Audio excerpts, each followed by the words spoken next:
Okay, I want you to picture your family tree for a second. You know, the branches, the ancestors, the old sepia photographs. Hmm. Now, imagine someone comes along and tells you that the entire thing, not just your family, but the entire human race, is structurally unsound. Right. That the very blood running through our veins is, well, wrong. Or at least operating under new management that nobody bothered to tell you about. It is certainly a jarring thought to start a morning with, but that is essentially the baseline premise of the document we are analyzing today. We are looking at a text called Lineage of God, The Path of Restoration and Rebirth. It's a collection of excerpts from the sermons and writings of Myung Moon, largely from around 1983.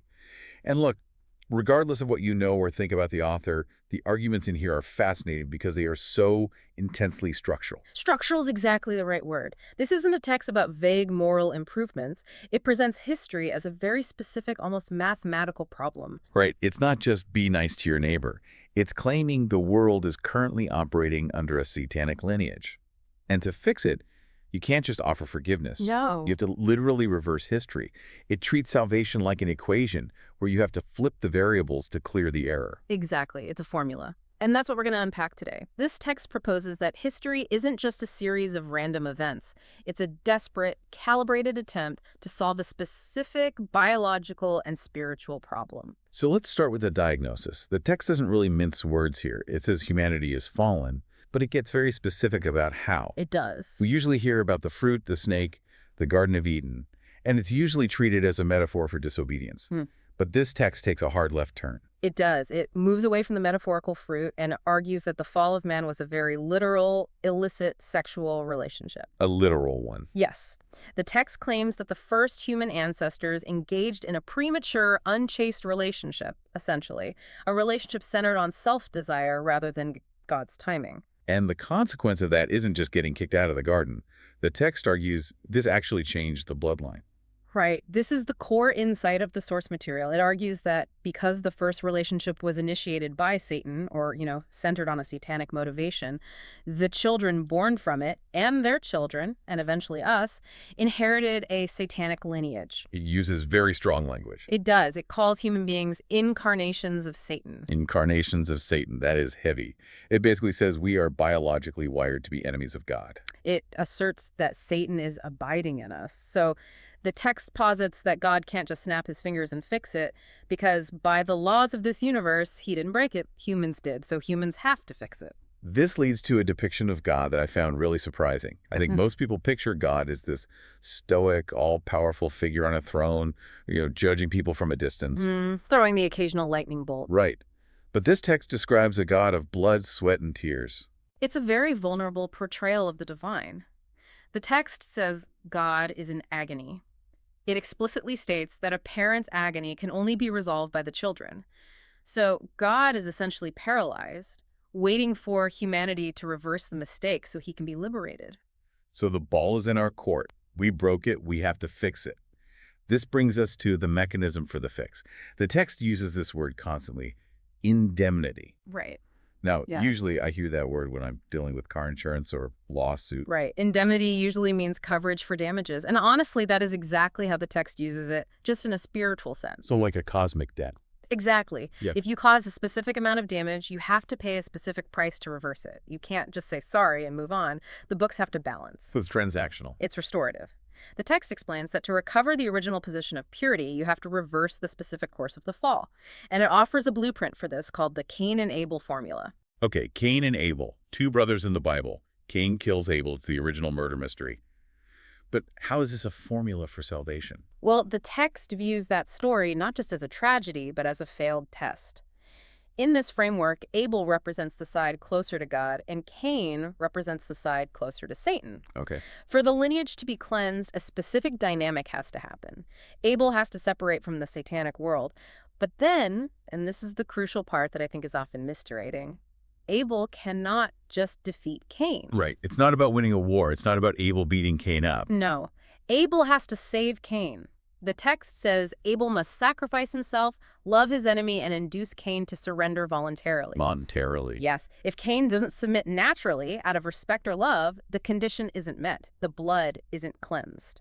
That is a fascinating distinction. So history is just God trying to set up this specific scenario.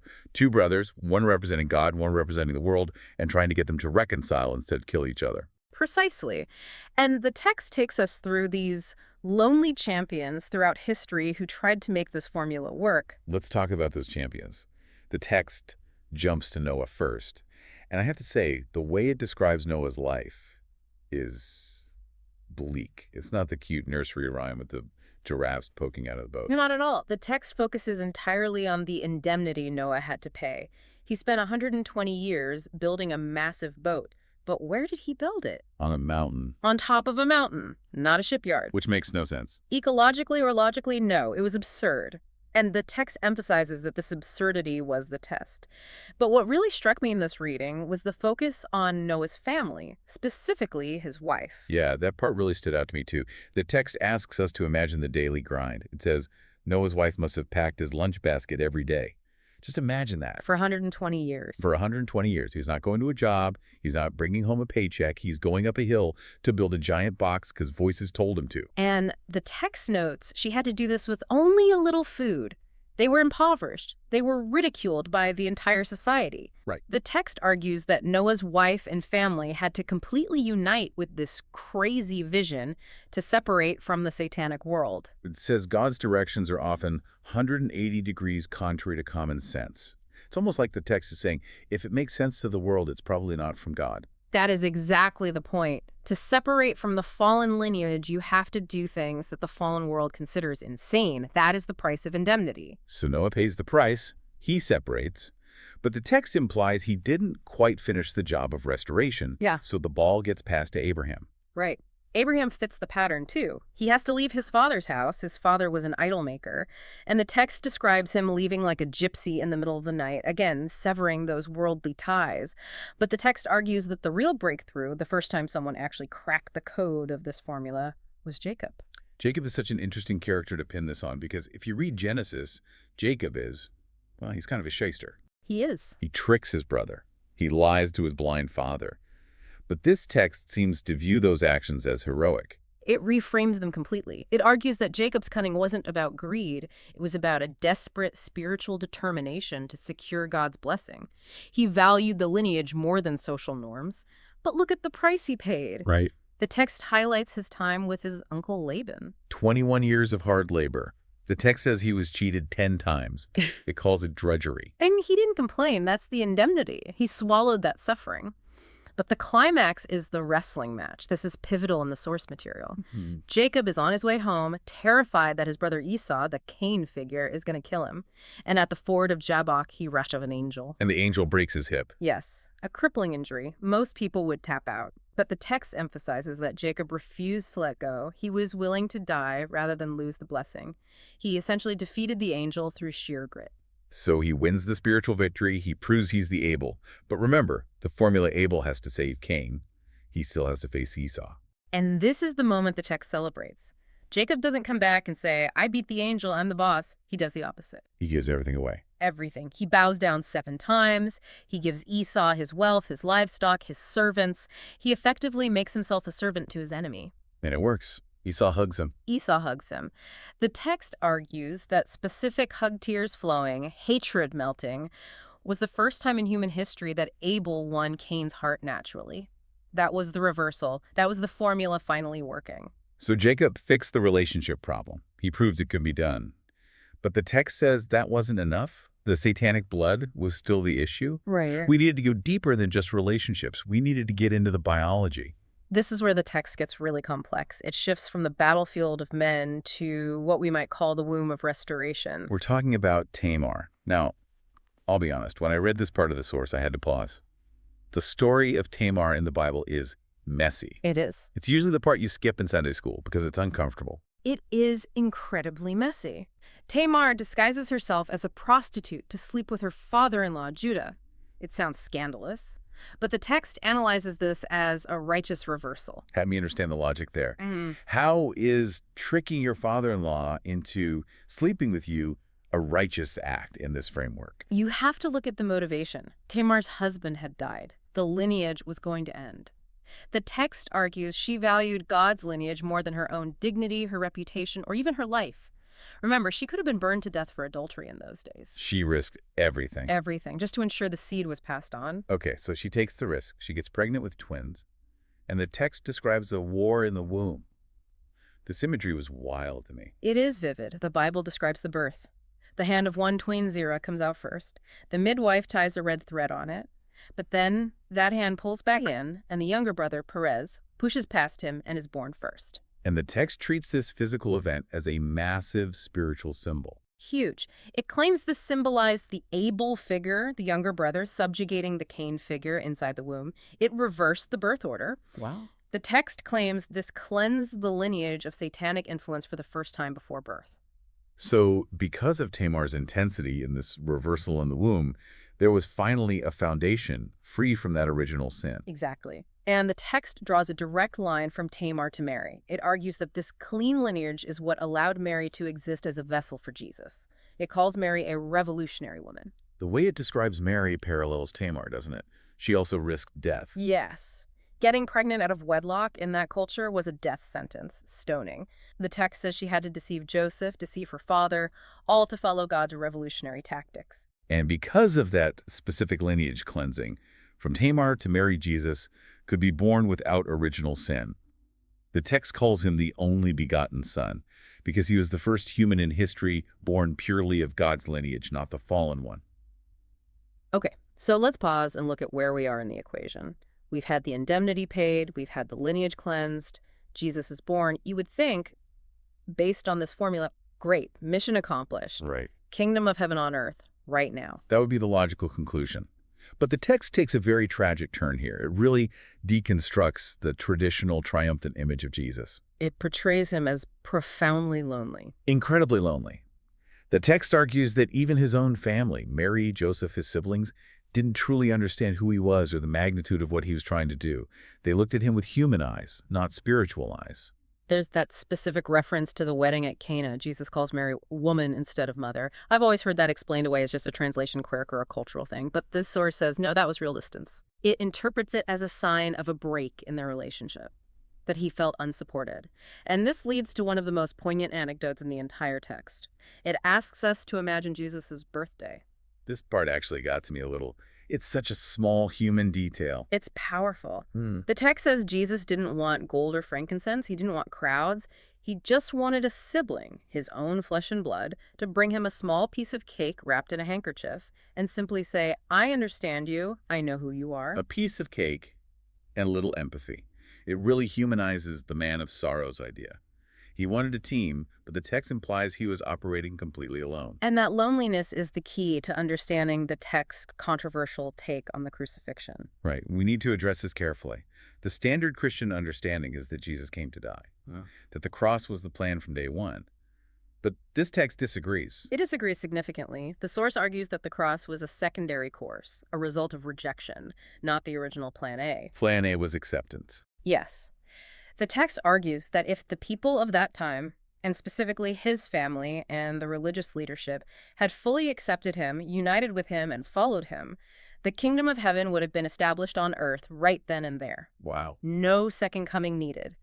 The world would have been restored physically and spiritually. But because he was rejected. Because he was rejected, he had to go the way of the cross. The text says he achieved spiritual salvation. He opened the gate to heaven. He paid the price for our spirits. But the physical salvation, the actual transformation of the world into a paradise, was left unfinished. Left unfinished. Yeah. That explains why the world is still a mess, according to this view. Exactly. It solves the logical problem of, if the Messiah came, why is there still war and suffering? The answer this text provides is because the job wasn't fully completed physically. And that pivots to the so what for the listener. Right. The text turns its gaze to the modern day. And it is not happy with the current state of Christianity. Not at all. It points to the hundreds of denominations, Catholics, Protestants, Methodists, Baptists, and says this division is tearing Jesus' body apart. It argues that if believers are the body of Christ, that should be one. The division is seen as a continuation of that original rejection, that same failure to unite that happened 2,000 years ago. So how does the text say we fix it? It talks about becoming a living sacrifice. It's a call to action. It essentially says, don't just sit around waiting for Jesus to come down on a cloud. The text urges the listener to dash to where Jesus is. It calls for a total shift in mindset from being a passive believer to an active agent of restoration. There's a mantra the text suggests. It says you should look at the world and say, God is my God, and humankind are my people. Right. It's a call to extreme personal responsibility. The author says you should look at the corruption in the world. Things like communism or moral decline are mentioned specifically in the text, and feel responsible for them as if they are your own fault. As if it's your fault. Yes, you shouldn't just be a follower. You should act as a representative of the Messiah. It says when you lie down, you must think that you are Jesus lying down. That is a massive psychological burden to place on a believer, to basically say, you are the Messiah for your sphere of influence. It is a heavy burden, but it circles back to that concept of indemnity we started with. The text is asking the modern believer to pick up the cross that was left unfinished, to unite their mind and body, to overcome their own satanic blood, and finish the work of restoration. It's asking for a level of dedication that matches the intensity of Tamar or Jacob. So let's try to summarize this entire arc. It's a huge scope. We started with a diagnosis, a satanic bloodline caused by a literal biological mistake at the dawn of time. Then we move through the indemnity courses of history. Noah enduring absurdity on the mountain, Jacob wrestling the angel and bowing to his enemy, Tamar risking her life to cleanse the womb. We saw the tragedy of Jesus, depicted here as a lonely Messiah who just wanted to be understood and accepted but was rejected, leading to a salvation that was spiritual but not physical. And finally, the text lands on the modern person. It points the finger at you, the listener, and says, the equation isn't balanced yet. You are the variable that needs to solve it. It really is a mathematical view of history, a giant equation of wrongs that need to be righted through specific actions. That is the perfect way to describe it. It suggests that history isn't random. It isn't just one damn thing after another. It's a mechanism for correction. It's a machine trying to fix itself. And that leaves us with a final thought to chew on. The text suggests that your struggles, your bad boss, your difficult marriage, your financial stress, aren't just bad luck. Right. They are indemnity. Yeah. They are part of this cosmic equation to fix a generational mistake. It reframes suffering completely. It asks, what if your bad day is actually paying off a debt for your ancestors? What if your patience in traffic is actually clearing a path for your descendants? It certainly adds a lot of weight to our daily decisions. If you viewed your own life through that lens, that you were clearing a path for the past and the future, how would that change the way you handle the next obstacle in your way? It's a question worth asking. It turns suffering into purpose. It certainly does. Thanks for taking this deep dive with us. We'll catch you next time.